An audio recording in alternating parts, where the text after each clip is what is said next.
This is the second video in my Warman Competition robot build. I've been designing and making 3D printed parts that I can press bearings into. The first couple of tries resulted in failures, but since adjusting the print settings, I've had some really good results. The bearings are easy to press in and they give a really nice action to the parts I've been designing. This is the design I've come up with to get balls into Container C.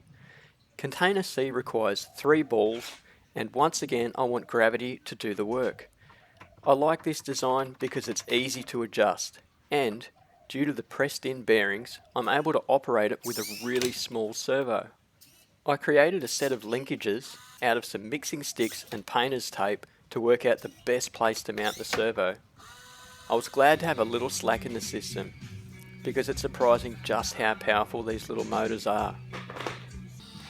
After reducing the speed at which the arm pivoted and carrying out a few more tests, it became clear that I should build a rough replica of the competition track on my shed floor.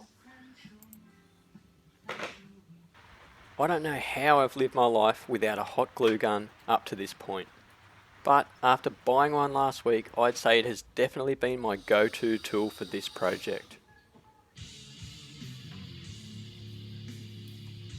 And after a few more tests at home, it was off to the uni to see how it actually performed on the real track.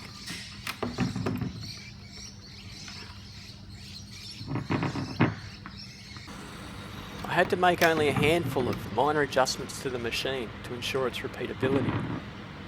While I was there, it also gave me a good opportunity to think about how I might be able to best get balls into containers A and B.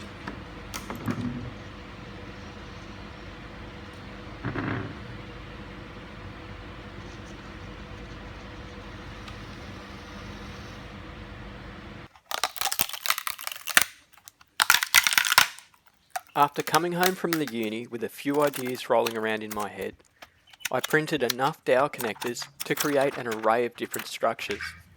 But before I did that, I needed to write some code. Here, my Duck Maverick is checking my code for bugs. My code was declared bug-free, so I designed and printed a very simple 3-to-1 reduction. When I was happy that this could be a suitable solution, I developed a more serious test bench. I'm not sure how much further I'll go with my robot build. The semester is coming to the end and I have a lot of other projects that need my attention. Oh, and one last thing.